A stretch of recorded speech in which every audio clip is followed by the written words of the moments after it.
بسم اللہ الرحمن الرحیم۔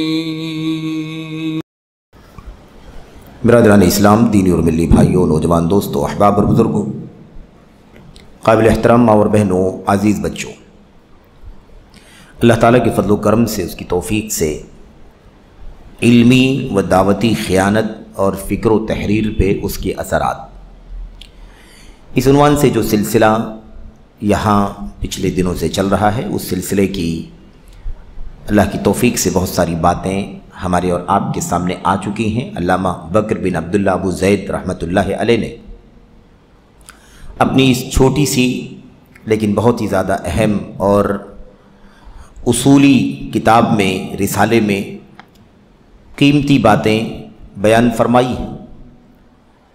جو موضوع زیر بحث ہے وہ یہ ہے کہ علمی و دعوتی خیانت کے مظاہر کیا ہیں، اس کے نمونے کیا ہیں، اس کی کچھ مثالیں، کیا کچھ دکھائی دے رہا ہے علمی و دعوتی خیانت کے سلسلے میں، علمی دعوے داری کے سلسلے میں، جو علم کے مختلف میدانوں میں گھس بیٹھ کرتے ہیں لیکن ہے نہیں اس میدان کے، ان کی کارستانیاں، ان کے رویے، ان کی حرکتوں کے مظاہر کیا ہیں، اس پر گفتگو چل رہی ہے۔ اور اس سلسلے کی 3 باتیں آپ کے سامنے اس سے پہلے آ چکی ہیں۔ پہلی چیز، قرآن کریم کی تفسیر کے سب سے پہلے فتوے کے سلسلے میں مصنف رحمۃ اللہ علیہ نے گفتگو کی۔ فتویٰ دینے میں ایسے لوگ گھس بیٹھ کر رہے ہیں جو لوگ فتویٰ دینے کے اہل نہیں ہیں، اس کے لائق نہیں ہیں، لیکن وہ دعوے داری کر رہے ہیں، خیانت کر رہے ہیں اس میدان میں آ کر کے۔ اور دوسرا، قضا اور فیصلہ۔ قضا اور فیصلہ، ظاہر سی بات ہے کہ عدالتوں کے فیصلے جو ہوتے ہیں وہ قاضی کرتا ہے، اور قاضی وقت علم کے ایک اونچے مقام پر فائز ہوتا ہے جو اسے اس کا اہل بناتی ہے کہ وہ قضا اور فیصلے کے منصب پر فائز ہو اور قضا اور فیصلہ کرے۔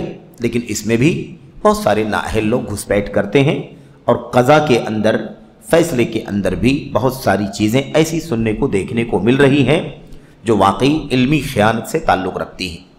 تیسری چیز مصنف نے بیان کی، کتاب اللہ کی تفسیر میں علمی خیانت۔ کتاب اللہ کی تفسیر میں، قرآن کریم کی تفسیر بھی کرنے والے ایک سے ایک ہیں میرے بھائیوں۔ جہالت، لا علمی، نادانی، اور اسی کے ساتھ ساتھ عقیدے کا فساد، منہج کا فساد، انحراف، اس طرح کی چیزیں کرنے والے لوگ علم تفسیر میں بھی، قرآن کریم کی تفسیر میں بھی گھس بیٹھ کرتے ہوئے نظر آتے ہیں، اور اس سلسلے کی بہت ساری باتیں آپ کے سامنے آ چکی ہیں۔ آج اس سلسلے کا چوتھا مظہر یا چوتھی مثال جو ہے وہ سنت رسول صلی اللہ علیہ وسلم کے نام نہاد خدمت گاروں کی علمی خیانت۔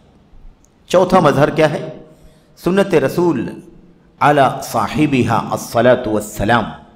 سنت رسول صلی اللہ علیہ وسلم جن کی سنت ہے ان پر اللہ تعالیٰ کی طرف سے درود ہو، سلامتی ہو۔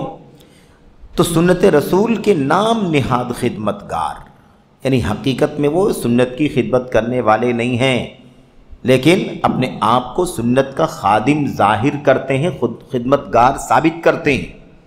ان کی علمی خیانت کی مثالیں، یہ چوتھا مظہر ہے جو علامہ بکر بن عبداللہ ابو زید رحمۃ اللہ علیہ نے یہاں پر پیش کیا ہے۔ اس سلسلے میں کیا کہتے ہیں؟ ہم بہت ساری باتیں جو مصنف نے لکھی ہیں انشاءاللہ تبارک و تعالیٰ اسے پڑھیں گے اور اس سے اپنی اصلاح کریں گے، اور جو میدان علم اور دعوت میں خاص طور پر حدیث وغیرہ کی خدمت کے حوالے سے جو تعلق علمی دعوے داری، علمی خیانت پائی جاتی ہے، اس سے اپنے آپ کو چوکنا کریں گے، آگاہ کریں گے، ایسے لوگوں سے دور رہیں گے، خود بھی اس سے دور رہیں گے، تاکہ اس سلسلے میں ہم اس منہج پر، اس اصول پر قائم رہ سکیں جو اللہ تبارک و تعالیٰ کو اور اس کے رسول صلی اللہ علیہ وسلم کو مطلوب ہے۔ کہتے ہیں مصنف، اسی طرح سنت رسول صلی اللہ علیہ وسلم کی خدمت سے نسبت رکھنے والے بعض لوگوں کی علمی خیانت ہے۔ اسی طرح یعنی کیا مطلب؟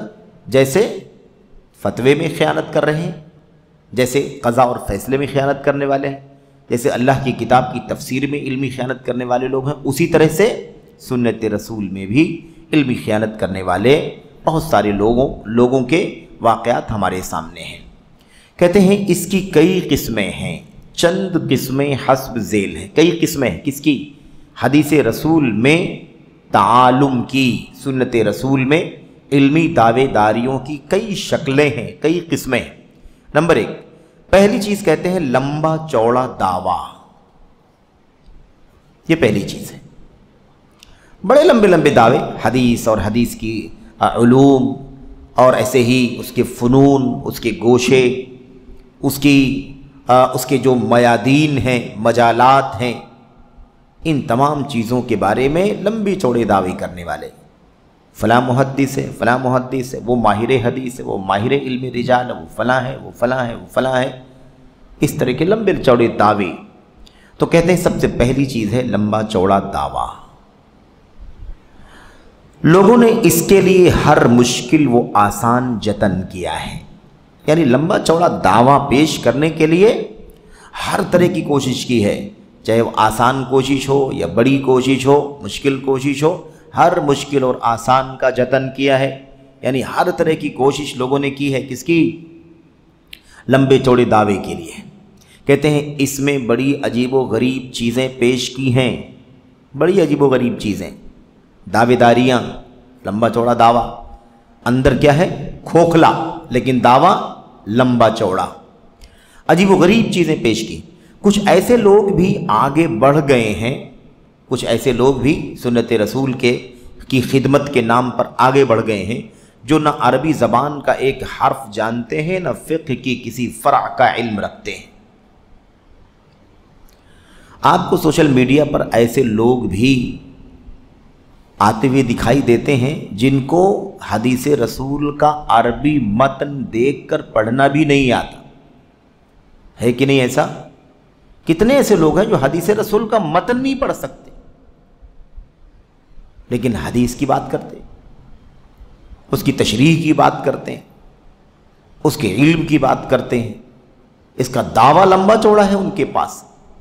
حدیث سے ہم ثابت کریں گے اور سنت سے ہم ثابت کریں گے، جبکہ جب کتاب ان کے سامنے آ جائے تو کتاب وہ کھول کر کے اس کا متن بھی عربی زبان میں لکھا ہوا نہیں پڑھ سکتے۔ ایسے کتنے لوگ موجود ہیں، میں ان ناموں کا ذکر نہیں کرنا چاہتا، وقت پر ان کے نام آ سکتے ہیں، آئیں گے۔ ابھی ہم اس موضوع کو پڑھنا چاہتے ہیں براہ راست، کم سے کم اس گفتگو کا آغاز ہے یہ۔ تو کچھ ایسے لوگ بھی آگے بڑھ گئے ہیں جو نہ عربی زبان کا ایک حرف جانتے ہیں، نہ فقہ کی کسی فرع کا علم رکھتے ہیں۔ یہی نہیں بھائی، باقاعدہ حدیث رسول کے ذریعے سے لوگ مناظرہ کرتے ہیں سوشل میڈیا پر، کیا آپ کو نہیں معلوم ہے؟ لیکن قرآن کریم صحیح سے نہیں پڑھ سکتے، لکھی ہوئی حدیث کے الفاظ کو، اس کے متن کو صحیح طور پر نہیں پڑھ سکتے۔ تو مصنف کہتے ہیں نہ عربی زبان کا ایک حرف جانتے ہیں، نہ فقہ کی کسی فرع کا علم رکھتے ہیں، نہ ہی مصطلح کی کسی قسم سے واقفیت ہے۔ حدیث کا کیا مطلب ہوتا ہے بھائی؟ حدیث رسول کا مطلب کیا ہوتا ہے؟ اس علم کو بہت کھلواڑ بنایا گیا۔ جب حدیث پڑھی جاتی ہے، قال الامام البخاری حدثنا، یہیں سے علم حدیث کی گہرائی شروع ہو جاتی ہے۔ حدثنا کا معنی کیا ہے؟ یہ صیغہ کس معنی میں استعمال ہوتا ہے؟ کتنا مستند ہے، کتنا غیر مستند ہے، کب استعمال ہوتا ہے؟ قال اخبرنا، اخبرنا کیوں آ گیا یہاں؟ پہلے حدثنا تھا، ہمیں بیان کیا، یہاں ہمیں خبر دیا، کیا فرق ہے اس کے اندر؟ عن فلان ان فلانا قال، سمعت فلانا یقول، حرف پر علم حدیث آتا، مصطلح الحدیث۔ تو کہتے ہیں نہیں مصطلح کی کسی قسم سے واقفیت ہے، یعنی کسی گوشے کا بھی پتہ نہیں۔ مصطلح علم حدیث کو پڑھنے، سمجھنے، پرکھنے کے لیے جو اصول بنائے گئے اس کو مصطلح کہتے ہیں، بلکہ محض شاطر چور کی طرح جرأت رندانہ، شاطر چور نہیں بلکہ شاطر چور کی طرح جرأت رندانہ۔ جرأت رندانہ کسے کہتے ہیں؟ جرأت تو جانتے ہیں، رساد، اور رندانہ پستی، ذلت، گھٹیاپن، سطحیت، گراوٹ، اس طرح کے معنی میں استعمال ہوتا ہے جرأت رندانہ۔ رند اسی کو کہتے ہیں جس کے یہاں ذلت، پستی، مضحکہ خیز ہے نا، بھونڈا پن، پھکڑ پن، اس طرح کی جو چیزیں ہوتی ہیں اسی کو رند، رندانہ۔ چالاکی، چالاکی بلند بانگ دعویٰ اور اکڑ پھوں کے ساتھ گھاٹی میں کود پڑے۔ کیا مطلب ہے؟ مطلب یہ ہے کہ علم نہیں ہے، نہ حدیث کا علم ہے، نہ مصطلح کا علم ہے، نہ کسی فقہ کی کسی فرع کا علم ہے، کچھ پتہ نہیں ہے، علم نہیں ہے، لیکن جیسے بہت تیز ترار چور ہوتا ہے نا، تیز ترار چور ہوتا ہے اور وہ بڑی ہمت کر کے کہیں بھی گھس جاتا ہے، کہیں سے بھی اپنا مفاد حاصل کرنے کی کوشش کرتا ہے، چوری کرتا ہے، ایسے ہی شاطر چور کی طرح جرأت جسارت کرتے ہوئے، چالاکی دکھاتے ہوئے اور بہت زیادہ لمبے چوڑے دعوے کے ساتھ اور اکڑ فوں کے ساتھ گھاٹی میں کود پڑا ہے۔ کون سی گھاٹی؟ علم حدیث کی گھاٹی۔ یہ کوئی آسان چیز تھوڑی نہ ہے، آسان چیز تھوڑی نہ ہے کہ ہر آدمی علم حدیث میں کود پڑے، ایسا نہیں ہے۔ اچھا، اور زمین پر ناک بھوں چڑھائے، زمین پر ناک بھوں چڑھائے اور مضطرب، وہ بے ہنگم افکار لیے چلتے ہیں۔ مضطرب یعنی پریشان حال، الجھا ہوا، اور بے ہنگم یعنی غیر مرتب ہے نا، ڈسٹرب، افکار لیے چلتے ہیں، اور بحث و گفتگو کے وقت بیزار و بے بس ہو جاتے ہیں۔ ظاہر سی بات ہے، علم کی گہرائی نہیں ہے، جب ان کے ساتھ بات کرنا، کوئی علم والا بات کرنا شروع کرے گا تو بے چار اور بے بس ہو جائے گا، لاچار ہو جائے گا، کیا ہمت رہے گی اس کے پاس، وہ کیا کر سکے گا؟ کوئی بات نہیں کر سکے گا۔ اور آپ کو خوب ملامت اور عیب جوئی کرتے ہیں، یہی تو کام ہے نا۔ جو جہلا ہوتے ہیں وہ علم والوں سے نفرت انہیں ہوتی ہے ضرور، تو بجائے اس کے کہ وہ اپنی حیثیت پر غور کرے، اپنی اصلاح حال کی کوشش کرے، وہ کیا کرتا ہے؟ کہتے ہیں مصنف، اور آپ کو خوب ملامت اور عیب جوئی کرتے ہیں، یعنی آپ ہی پر لعن طعن۔ آپ علم والے ہیں، آپ نے اس پر اعتراض کر دیا، کیا کہتے ہیں؟ ملامت کرتے، عیب جوئی کرتے ہیں۔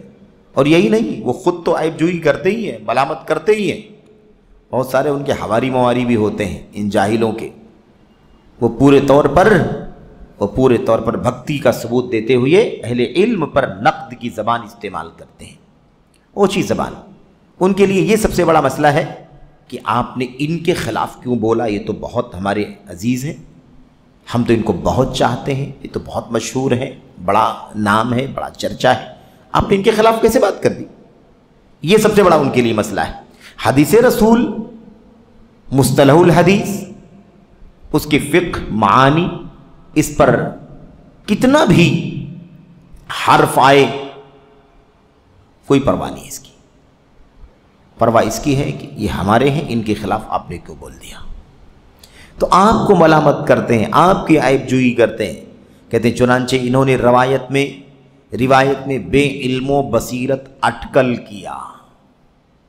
علم نہیں ہے، بصیرت نہیں ہے، بے علم و بصیرت اٹکل یعنی تکے لگانا، جو بھی ذہن میں آئے، دماغ میں آئے بول دو، ہے نا، تیر چلاؤ اندھیرے، اٹکل کیا، یعنی اس کی منمانی تصحیح و تضعیف، اس کی منمانی تصحیح۔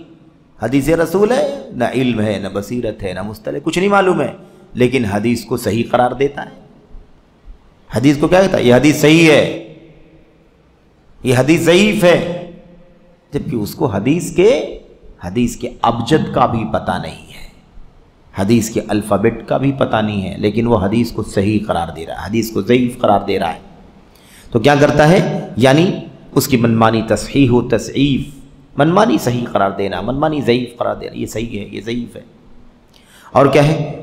بری فہم و تفسیر، حکم لگانے کا ہوا، صحیح ضعیف کا حکم لگا دیا، معنی حدیث کا بتانا ہوا تو بہت غلط انداز میں سمجھنا، غلط انداز میں اس کی تفسیر کرنا۔ بلا تحقیق حکم میں جلد بازی، بلا تحقیق کیا کہے؟ حکم لگانے میں جلد بازی، اور علم و ادراک کے بغیر نفی، جلدی سے حکم لگا دیا، یہ صحیح ہے، یہ ضعیف ہے، ٹھیک ہے، اور علم نہیں ہے، ادراک یعنی کیچنگ نہیں ہے، حاصل کرنے کی علم نہیں ہے، معلومات نہیں ہے، بغیر نفی، علم کے بغیر ایسا نہیں ہے، سمجھ رہے ہیں؟ یہ کرتے ہیں۔ اور اس کے علاوہ بے حساب طرح طرح کے کھلواڑ اور قسم قسم کی الجھنیں، دیوانگی اور باولا پن، یہ کردار ہے۔ دیکھا آپ نے بکر بن عبداللہ ابو زید رحمۃ اللہ علیہ کو اللہ تبارک و تعالیٰ اپنی رحمتوں کے سائے میں جگہ عطا فرمائے۔ ایک پیراگراف میں پورے میدان کو جو جہالت، تعالم، علمی دعوے داری اور گھسپیٹ کا ماحول چل رہا ہے، اس کو پورے طور پر ایک پیراگراف میں نچوڑ کر کے رکھ دیا۔ یہ ہے گہرے علم و بصیرت والے علماء، انہوں نے اس طرح سے پوری عکاسی کر دی ہے۔ تو اس کے علاوہ بے حساب طرح طرح کے کھلواڑ اور قسم قسم کی الجھنیں، دیوانگی اور باولا پن۔ کہتے ہیں اور اس شخص کا یہی حال ہوتا ہے جو اس میدان میں کود پڑتا ہے جس کا وہ اہل نہیں ہوتا ہے۔ یہی انجام ہے، یہی فائنل انجام ہے، رزلٹ ہے، یہی نتیجہ ہوتا ہے ہر اس آدمی کا جو کسی ایسے میدان میں کود پڑے جو اس میدان کے لائق نہ ہو۔ میں سمجھتا ہوں کہ یہ دین کے میدانوں کی بات چل رہی ہے، لوگوں کو ایسا لگتا ہوگا کہ ہم چونکہ دین کے طالب علم ہیں تو ہم عصبیت کے انداز میں بات کرتے ہیں، یا یہ علماء ہیں تو عصبیت کے انداز کی بات کرتے ہیں۔ میں بہت کھلے طور پر اپنے بھائیوں سے کہنا چاہتا ہوں، جو لوگ تعالم، علمی دعوے داری، علمی خیانت، گھسپیٹ، نااہلی، عدم لیاقت، عدم صلاحیت کے باوجود علم کے مختلف میدانوں میں گھسپیٹ کرتے ہیں، اگر انہیں یہ باتیں نہیں سمجھ میں آتی ہیں یا یہ باتیں انہیں گراں لگتی ہیں تو میں انہیں دعوت دیتا ہوں کہ آپ علم کے میدانوں کو ابھی چھوڑ کر کے سمجھنے کے لیے دنیا کے میدانوں کا جائزہ لے لیں، دنیا کے میدانوں کا۔ بکر بن عبداللہ ابو زید رحمۃ اللہ علیہ فرماتے ہیں یہی حال اس شخص کا ہوتا ہے جو اس میدان میں کود پڑتا ہے جس کا وہ اہل نہیں ہوتا۔ آپ دنیا کے میدانوں کا نام لے لیجیے، ایک آدمی ڈاکٹر نہیں ہے، جاہل ہے اور طب کے میدان میں کود پڑا ہے، یہی حشر ہوگا کہ نہیں حشر ہوگا؟ وہ یہی حشر ہوگا، دیکھ لو۔ ایک آدمی انجینئر نہیں ہے لیکن انجینئرنگ کے میدان میں کود پڑا ہے، بیڑا غرق کرے گا کہ نہیں بیڑا غرق کرے؟ اور یہ باتیں علامہ بکر بن عبداللہ ابو زید رحمۃ اللہ علیہ نے مقدمے میں ذکر کی ہیں۔ شہروں کی حفاظت کے لیے غلط قسم کے لوگوں کو نہیں آنا چاہیے، ان کے خلاف محاذ ہونا چاہیے۔ لوگوں کے جسم اور صحت کی حفاظت کرنے کے لیے اطباء جو جھوٹے ہیں، ڈاکٹر نہیں ہیں، حکیم نہیں ہیں لیکن نااہل ہیں اور اپنے آپ کو جھوٹے طور پر ڈاکٹر و طبیب ثابت کرتے ہیں، ایسے لوگوں پر قدغن لگنا چاہیے، روک تھام ہونی چاہیے۔ بکر بن عبداللہ ابو زید رحمۃ اللہ علیہ نے اس سلسلے میں باتیں کی ہیں۔ تو کسی بھی میدان کا آدمی، میرے بھائیوں، کسی بھی میدان کا آدمی جب اپنے میدان میں رہے گا تو ایسی صورت میں وہ کامیاب ہوگا، اپنے میدان میں خاطر خواہ کارکردگی اور خدمات انجام دے گا۔ لیکن جو آدمی نااہلی کے ساتھ دوسرے میدان میں کود پڑے گا اس کا یہی انجام ہوگا، مضطرب ہوگا، حیران پریشان ہوگا، صحیح کو غلط کرے گا، غلط کو صحیح کرے گا، سارے مسئلے پیدا ہوں گے۔ اور اللہ کے نبی علیہ الصلوۃ والسلام نے اس سلسلے میں اپنی زمانے مبارک سے یہ بات بہت پہلے کہہ دی تھی، اذا وسد الامر الى غیر اہلہ فانتظر الساعہ۔ اذا وسد الامر، یا بعض روایتوں میں اذا اسند الامر الى غیر اہلہ فانتظر الساعہ، جب معاملات کی ذمہ داریاں ایسے لوگوں کے حوالے کر دی جائیں جو نااہل ہوں تو قیامت کا انتظار کرو، قیامت کا انتظار کرو۔ اگر نااہلوں کو ذمہ داری دے دی جائے، ایک جاہل ہے، جب وہ اپنے میدان سے، جس میدان میں کود رہا ہے اسے نابلد ہے تو اس کا انجام یہی ہونے والا ہے، چاہے وہ کسی میدان میں کود پڑے۔ ایک لا علم ہے، ڈاکٹری کرے، لوگوں کی جان سے کھیلے گا۔ ایک آدمی جاہل ہے، لا علم ہے، لیکن وہ مثال کے طور پر وہ انجینئرنگ کا کام کر رہا ہے، آرکیٹیکٹ کا کام کر رہا ہے، تو وہ عمارتوں کے ساتھ کھلواڑ کرے گا، ہے کہ نہیں؟ اسی طریقے سے آپ مثال لے لیں، جتنے بھی میدانوں کی مثال آپ لے سکتے ہیں۔ اگر اپنے میدانوں پہ کا علم ان کے پاس نہ ہو اور گھسپیٹ کرے تو اس کا انجام یہی ہوتا ہے۔ تو اذا وسد الامر الى غیر اہلہ فانتظر الساعہ، جب نااہلوں کو ذمہ داریاں دے دی جائیں تو قیامت کا انتظار کرو۔ اللہ اکبر، یعنی قیامت کی نشانیوں میں سے ہے نااہل ذمہ داریاں لے لی جائیں گی۔ اور بڑوں، یہ دیکھیے یہ جملہ دیکھیں، کہتے اور بڑوں کا لباس پہننے کے سبب اس کا پاؤں اس کے دامن میں الجھنے لگتا ہے۔ ایک چھوٹا بچہ اگر بڑوں کا لباس پہن لے تو کیا بڑا ہو جائے گا، یا بڑا لباس پہننے کی وجہ سے اس کا پاؤں اس کپڑے میں الجھ جائے گا؟ گہرے تجربے والے، علم بصیرت والوں کی باتیں ہیں یہ۔ بڑوں کا لباس پہننے کے سبب اس کا پاؤں اس کے دامن میں الجھنے لگتا ہے۔ مجھے اپنے دور کے لوگوں کی بے بسی کے باوجود، یہ دیکھیے بکر بن عبداللہ کہتے ہیں مجھے اپنے دور کے لوگوں کی بے بسی کے باوجود اسلام کے چشمے پر دست درازی کرنے کی بابت اللہ ہی سے شکوہ ہے۔ یعنی دکھ کا اظہار کر رہے ہیں، اپنے کرب کا، اپنی دلی بے چینی کا اظہار کر رہے ہیں کہ اپنے دور کے لوگوں کی بے بسی کے باوجود، یعنی بے بس ہیں لوگ، کچھ ہمت نہیں، کچھ کام ان کی صلاحیت نہیں ہے، لیکن اسلام کے چشمے پر دست درازی کر رہے ہیں۔ اس کے لیے مجھے شکایت ہے اللہ سے، اے اللہ تجھے سے شکوہ کرتے ہیں، تو ہی اس کا حل نکال سکتا ہے، تو ہی اس مسئلے کو حل کر سکتا ہے، تو ہی ایسے لوگوں کو راہ راست پر لا سکتا ہے، تو ہی اپنے دین کی حفاظت کر سکتا ہے۔ کہتے ہیں اور ان متعالمین نے، یہ جملہ اچھے سے یاد رکھنا، ہم ہمیشہ یہ بات کہتے ہیں، ہماری بات نہیں ہے، ہماری بڑوں کی باتیں ہیں۔ کہتے ہیں اور ان متعالمین نے علماء کرام کو اپنے تعاقب جانتے ہیں، پیچھا کرنا، غلطی کیا ہے اس کی اصلاح کرو، غلطی کیا ہے یہاں اس کی اصلاح کرو۔ ان متعالمین نے یعنی غیر علماء نے، نااہلوں نے علماء کرام کو اپنے تعاقب، گندگی کے ازالے اور غلطی کی تردید کے کام میں مشغول کر دیا ہے۔ آج یہی ہوتا ہے، نااہل میدان میں کود رہے ہیں، نااہل دین کا علم نہیں ہے، عربی زبان کا علم نہیں، علوم شریعت نہیں پڑھا، نہ قرآن کی تفسیر پڑھا، نہ حدیث پڑھا، نہ فقہ پڑھا، نہ عقیدہ پڑھا، نہ فقہ پڑھا، نہ فتاوے پڑھے، نہ اصول حدیث، نہ اصول تفسیر، نہ اصول فقہ، نہ اصول تشریع، نہ اصول کچھ نہیں پڑھا۔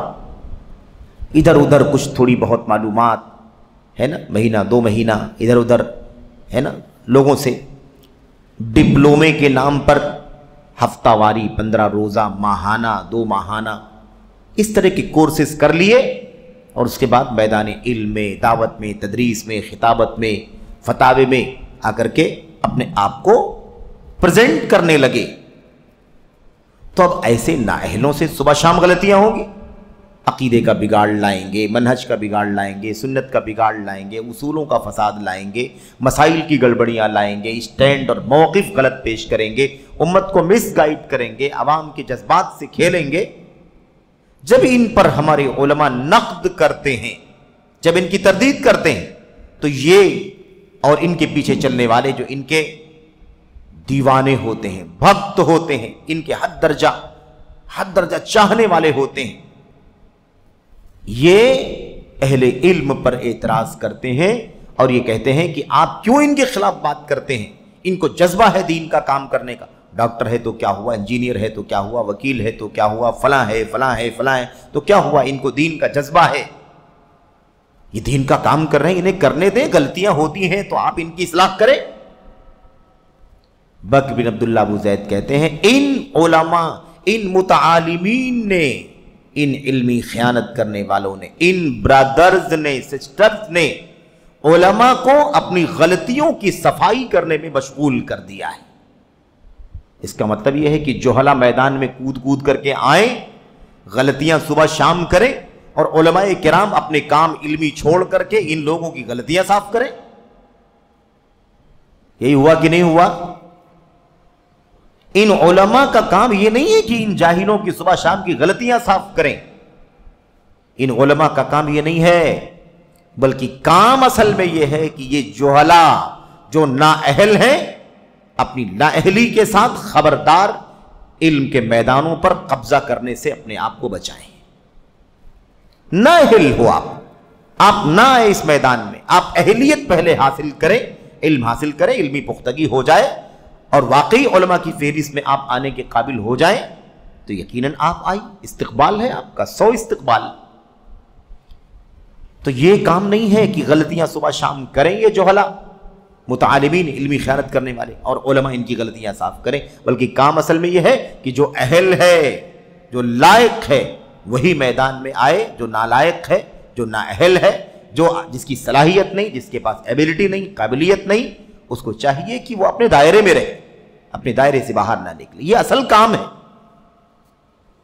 کیا اس بات کے لیے کوئی راضی ہوا؟ میں آپ کو مثال دے کر کے سمجھاتا ہوں، چھوٹی چھوٹی مثالیں، بچوں والی مثالیں بھی پیش کر کے سمجھانی پڑتی ہیں بھائی، ان لوگوں کو سمجھ میں نہیں آتی موٹی باتیں۔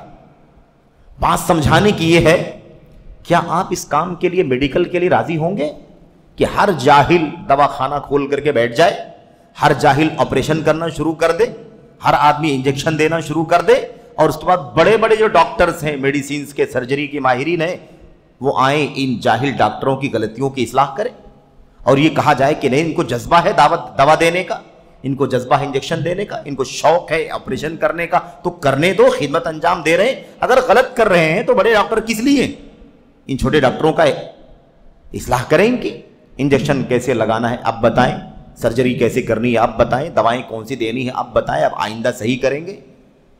کیا اس کے لیے راضی ہے کوئی؟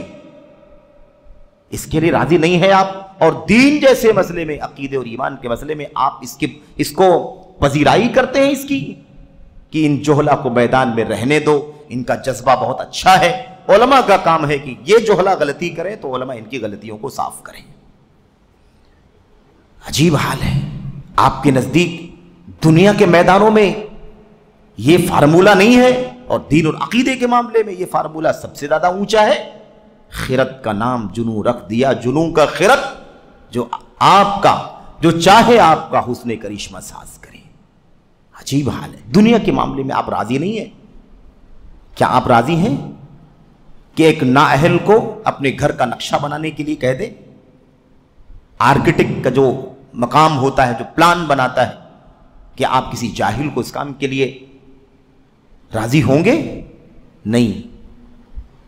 لیکن دین کے معاملے میں ہر جاہل آئے، ہے کہ نہیں؟ اپنا جذبہ لے کر کے آئے، اپنا شوق لے کر کے آئے۔ وہ ڈاکٹر ہے، اس کو شوق ہے محدث بننے کا، وہ انجینئر ہے، اس کو شوق ہے محدث بننے کا، وہ فلاں میدان کا آدمی، اس کو شوق ہے دین کا دائی بننے کا، مسئلے بتانے کا، حق اور حق اور باطل سمجھانے کا، حلال و حرام کی تعلیم دینے کا جذبہ جذبے سے کیا ہوتا ہے میرے بھائی؟ جذبے سے نہیں ہوتا۔ علم کا میدان ہے، علم سے لیس ہونا ضروری ہے، اور کما حق کہو، علم سے لیس ہونا ضروری ہے۔ اللہ واسطے اللہ تعالیٰ کے دین پر احسان کرنے کی کوئی کوشش نہ کرے۔ اللہ تبارک و تعالیٰ نے اس دین کے لیے اہل بنا رکھے ہیں، اور ان اہل علماء سے ہمیں علم حاصل کرنا یہ سب سے پہلی ذمہ داری ہے، یہ سب سے بڑا مسئلہ ہے۔ اس کے لیے راضی نہیں ہوتے کہ علم حاصل کریں، دعوت دینے کا جذبہ ہے، میدان میں آنے کا جذبہ ہے، اسٹیج پر مائک پر آنے کا جذبہ ہے، لوگوں کو حق اور باطل بتلانے کا مسئلہ ہے، لوگوں کو جائز ناجائز کی تعلیم دینے کا جذبہ ہے، لوگوں کو سکھانے پڑھانے کا جذبہ ہے، میرے بھائی خطبہ دینے کا، تقریر کرنے کا، درس دینے کا، سوال جواب کا سیشن چلانے کا جذبہ ہے، لیکن ان بیچاروں کو علم حاصل کرنے کا جذبہ نہیں ہے۔ افسوس ہے اس مسکنت پر، افسوس ہے اس فقر پر، افسوس ہے اس بیچارگی پر، جس کا اظہار ابھی شیخ بکر بن عبداللہ ابو زید رحمۃ اللہ علیہ نے کیا ہے۔ مجھے اپنے دور کے لوگوں کی بے بسی کے باوجود اسلام کے سر چشمے پر دست درازی کرنے کی بابت اللہ ہی سے شکوہ ہے۔ تو ان متعالمین نے، جوہلا نے، برادرز نے، نااہلوں نے، علم کی خیانت کرنے والوں نے علماء کرام کو اپنے تعاقب، گندگی کے ازالے اور غلطی کی تردید کے کام میں مشغول کر دیا ہے۔ یہ بکر بن عبداللہ ابو زید رحمۃ اللہ علیہ نے آج سے 38 سال پہلے لکھا اپنی کتاب کے اندر۔ آج کے حالات اگر دیکھتے تو کیا کہتے ہیں میرے بھائیوں؟ کہتے ہیں ان علمی دعوے داروں کی پستی، ان علمی دعوے داروں کی پستی اور سطحیت کا عالم یہ ہے کہ یہ آغاز طلب ہی میں کتابیں تالیف کرنا شروع کر دیتے ہیں. دیکھا ان کی شروعات کہاں سے ہوتی ہے؟ کتابیں لکھنے سے. اور معاف کرنا مجھے، لوگ اس طرح کی چیزوں کو باقاعدہ پیش کرتے ہیں. میں نے کچھ لکھا ہے، ذرا سا آپ دیکھ لیتے تو، مراجعہ کر لیتے تو اس کو ہم لوگ چھاپ لیتے. ہم نے ایک ویڈیو بنائی ہے، ہم نے یہ ریکارڈ کیا ہے، فلاں کیا ہے، اس کو آپ دیکھ لیتے تو ہم اس کو نشر کر دیتے. کیوں بھائی؟ امت کے اندر علم والے مصنفین کی کمی ہے کیا؟ امت کے اندر علم والے خطبہ، مقررین اور علم کی رہنمائی کرنے والے ہمارے بڑے علماء کی کمی ہے کیا، جو آپ کو اس میں گھس بیٹھ کرنا ضروری ہے؟ یہ عجیب و غریب مسئلہ ہے، بالکل بھی اس کی پذیرائی نہیں ہونی چاہیے. خطرناک مسئلہ ہے. ایک آدمی علم حاصل کرنا نہیں چاہتا لیکن مصنف بننا چاہتا ہے، باحث بننا چاہتا ہے، خطیب بننا چاہتا ہے، مقرر بننا چاہتا ہے، لیکچر دینے والا بننا چاہتا ہے، آڈیٹر بننا چاہتا ہے، مسائل کی رہنمائی کرنے والا مفتی بننا چاہتا ہے، لیکن علم حاصل کرنا نہیں چاہتا. میرے بھائی، علمی دعوے داروں کی پستی اور سطحیت کا عالم یہ ہے کہ یہ آغاز طلب، یعنی طلب علم کے آغاز ہی میں، یعنی شروع ہی میں کتابیں تالیف کرنا شروع کر دیتے ہیں، اور پھر اس کے سر ورق پر لکھتے ہیں ٹائٹل پر. سر ورق مطلب ٹائٹل، کور پیج جس کو کہا جاتا، غلاف، اس کے سر ورق پر لکھتے ہیں تصنیف ابو فلان ابن فلان. بکر بن عبداللہ بیان فرماتے ہیں کہ حالت یہ ہو گئی ہے، اتنی پستی ہے کہ بھی کچھ علم ہی نہیں ہے لیکن کتابیں لکھنا شروع کر دیتے. کتابیں لکھنا شروع کر دیا اور کتاب کے اوپر، کور پیج کے اوپر لکھا تصنیف تالیف فلاں ابن فلاں، تصنیف تالیف فلاں ابن فلاں. یہ ان کا کام ہے. اور کیا ہے بھائی؟ کہتے ہیں اللہ تعالیٰ اسے درگزر فرمائے اور اس کی اور اس کے والدین اور اس کے اساتذہ کی مغفرت فرمائے. کیا ہے یہ؟ بکر بن عبداللہ دعا نہیں کر رہے ہیں، بکر بن عبداللہ بن ابو زید رحمۃ اللہ علیہ دعا نہیں کر رہے ہیں. کیا کہہ رہے ہیں؟ کہہ رہے ہیں کتاب کے اوپر لکھا رہتا ہے کتاب کا نام، اور کتاب کے نام کے نیچے کیا لکھا ہوا ہے؟ تصنیف فلاں ابن فلاں، اور اس کے نیچے لکھا رہتا ہے اللہ تبارک و تعالی مجھے معاف فرمائے، میرے والدین کی مغفرت فرمائے اور میرے اساتذہ کی مغفرت فرمائے. جیسے علماء لکھتے ہیں نا، تصنیف فلان ابن فلان غفر اللہ لہ ولی والدی ولی مشائخہ اجمعین. ایسے ہی یہ جاہل بھی اپنی کتاب کے اوپر لکھتے ہیں تصنیف فلاں اور اللہ تعالیٰ میری مغفرت فرمائے، میرے اساتذہ کی، میرے والدین کی مغفرت فرمائے. مصنف کہتے ہیں حالانکہ میں ان میں سے ایسے لوگوں کو جانتا ہوں جس نے کسی استاد سے علم حاصل ہی نہیں کیا. تو استاد کہاں سے آ گئے؟ دھوکہ دینا. کتنے لوگوں کو، میں ایسے لوگوں کو جانتا ہوں جس نے کسی استاد سے علم حاصل ہی نہیں کیا ہے، لیکن بس یہ حد درجہ سرگردانی، آزاد روی اور آوارگی اور شیخیت. یہ کیا ہے؟ حد سے زیادہ جرت ہے، جسارت ہے، اپنے آپ کو بڑا بنانے کی چاہت، شیخیت ہے، کبر ہے، انانیت ہے. اتنی جرت، جاہل ہے آدمی، یہ ایک دم ابھی آغاز میں ہے، مبتدی ہے، اسٹارٹ ہے، سیکھنا شروع کیا ہے ابھی. اور اس کے بعد کیا ہوا؟ ابھی جڑا نہیں مہینہ دو مہینہ کہ مصنف ہو گیا. ابھی مہینہ دو مہینہ نہیں ہوا سیکھتے ہوئے، فتویٰ دینے لگا، مسائل بتانے لگا، درس دینے لگا، شرح کرنے لگا. افسوس. تو یہ بکر بن عبداللہ ابو زید رحمۃ اللہ علیہ ہیں، یہ بات کہہ رہے ہیں کہ یہ حالت ہے. امام اوزاعی، اچھی طرح سے ان باتوں کو سننا، اچھی طرح سے ان باتوں کو پڑھنا، یہ باتیں ہمارے لیے کسی قیمتی موتی سے کم نہیں ہیں. بکر بن عبداللہ ابو زید رحمۃ اللہ علیہ یہ باتیں لکھنے کے بعد امام اوزاعی چھوٹی کے امام ہیں، عالم ہیں، ابو عمرو الاوزاعی یمن کے علماء میں سے ہیں، امام ہیں. امام اوزاعی رحمۃ اللہ علیہ فرماتے ہیں کان ھذا العلم کریما بملاقات الرجال فلما صار فی الکتب صرت تجدہ عند العبد والاعرابی. یہ ہے اہل علم سے استفادہ کرنا، شاگردی اختیار کرنا، استاذی تسلیم کرنا، اور ادھر ادھر لکھی ہوئی کتابوں میں پڑھ کر کے اپنے آپ کو عالم فاضل بنا لینا، ان دونوں کا فرق۔ کہتے ہیں علامہ اوزاعی رحمۃ اللہ علیہ، کان ھذا العلم کریما بملاقات الرجال، یہ علم بڑا محترم تھا براہ راست علماء سے استفادہ کرنے، علماء سے علم حاصل کرنے کے ذریعے سے۔ یہ علم معزز تھا، بڑا محترم تھا۔ کب؟ جب اس علم کو براہ راست علماء کے سامنے بیٹھ کر کے ان کی شاگردی میں سیکھا جاتا تھا تو علم بڑا محترم تھا، بڑا محترم تھا، کیونکہ ایک روشن طاق سے علم نکل کر ایک روشن دل میں داخل ہوتا تھا، اس میں اخلاص، للہیت، اللہ کا خوف، خشیت، انابت، ساری چیزیں ہوا کرتی تھیں۔ تو یہ علم بڑا محترم تھا، بڑا معزز تھا۔ رجال یعنی علماء سے براہ راست جب ملاقات یعنی سامنے سامنے بیٹھ کر کے سیکھا جاتا تھا۔ فلما صار فی الکتب، لیکن جب یہ علم کتابوں میں آ گیا، کتابوں میں آنا عیب نہیں ہے، کتابوں میں آنا عیب نہیں ہے، عیب کیا ہے؟ کتابوں میں آ گیا اور لوگوں نے ان کتابوں کو اساتذہ سے پڑھنے کے بجائے خود ہی اس کو پڑھنا اور اپنی مرضی سے اس سے استفادہ کرنا اور اسی پر اکتفا کرنا شروع کر دیا، تو حالت بگڑ گئی۔ تو علم بڑا محترم تھا، معزز تھا، جب براہ راست علم حاصل کیا جاتا تھا اہل علم سے۔ فلما صار فی الکتب، لیکن جب یہ علم کتابوں میں آ گیا، صرت تجدہ عند العبد والاعرابی، تو حالت یہ ہو گئی کہ تم دیکھ رہے ہو کہ ایک غلام حقیر کے پاس بھی اور ایک اعرابی بدوی دیہاتی کے پاس بھی علم چلا گیا۔ کیسے چلا گیا؟ جو اس کی حیثیت ہے اسی حیثیت سے چلا گیا۔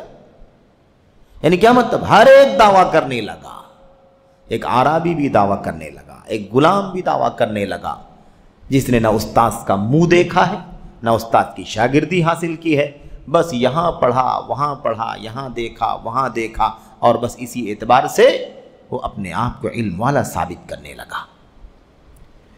یہ فرق ہے علم کو اہل علم سے حاصل کرنے کا اور ادھر ادھر کتابوں میں لکھی ہوئی چیزوں کو پڑھ لینے اور اسی پر اکتفا کر لینے کا نتیجہ اساتذہ کے بغیر، مشائخ کے بغیر، علم والوں کے بغیر، متخصصین کے بغیر براہ راست اسٹڈی کر کے، اسٹڈی نہیں شاگردی کی ضرورت ہے۔ استاذی کے بغیر، استاذ کے بغیر گیان نہیں آتا۔ قرآن کریم کی آیت میں اللہ تبارک و تعالیٰ نے کیا فرمایا؟ قرآن کریم میں اللہ تبارک و تعالیٰ نے فرمایا قرآن کریم کی تلاوت کی جاتی ہے اور نبی تمہارے درمیان موجود ہے۔ قرآن کی تلاوت کی جاتی ہے اور نبی تمہارے درمیان موجود ہے۔ دونوں چیزیں اللہ نے بیان فرمائی، قرآن کا پڑھا جانا اور نبی کا موجود ہونا۔ اس میں حجت تمام ہوتی ہے۔ کتاب اترتی، نبی نہ ہوتا تمہارے درمیان تو کتاب کون پڑھ کے سناتا، تشریح کون کرتا، تطبیق کون کرتا، عمل کر کے کون دکھاتا، اس کے معانی کو کون سمجھاتا، تفسیر، تشریح، بیان کون کرتا، وضاحت کون کرتا؟ سمجھ رہے؟ حجت قائم نہیں ہوتی۔ ہر آدمی جیسے سمجھ میں، جس کی جو سمجھ میں آتا ہے وہ سمجھ لیتا۔ اس لیے نبی بھی اللہ تبارک و تعالیٰ وَفِيكُمْ رَسُولُ، اور تمہارے بیچ میں اللہ کا رسول بھی موجود ہے، اللہ کی کتاب موجود ہے، اور اللہ کا نبی، اللہ کا رسول بھی تمہارے بیچ میں موجود ہے۔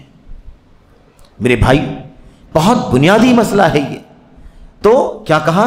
اور یہ علم لوگوں سے براہ راست ملاقات کر کے حاصل کیے جانے کے سبب بڑا معزز تھا، لیکن جب کتابوں میں آ گیا تو آپ اسے غلام اور دیہاتی کے پاس پانے لگے۔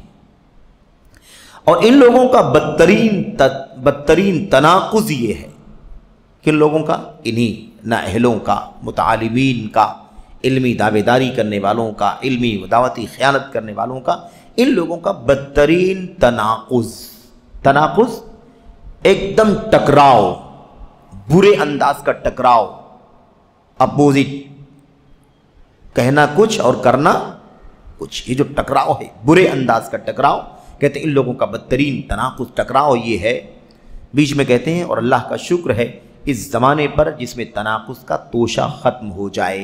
یعنی کیا مطلب؟ اللہ کا شکر ادا کرتے ہیں اگر یہ تناقض کیا ہو جائے؟ ختم ہو جائے. یہ ٹکراؤ ختم ہو جائے تو اللہ تعالیٰ کا شکریہ ہے. لیکن بڑا تناقض ان کے یہاں پایا جاتا ہے. بدترین تناقض یہ ہے کہ ایک شخص سنت اور علوم سنت سے وابستہ ہو جاتا ہے، سنت سے جڑ جاتا ہے. علوم سنت یعنی ہے نا جرح و تعدیل، اصول حدیث جس کو مصطلح کہتے ہیں، اسماء الرجال وغیرہ، ان سب سے وابستہ ہو جاتا ہے، حالانکہ وہ پوری طرح اس کے نواقض پر کاربند ہوتا ہے.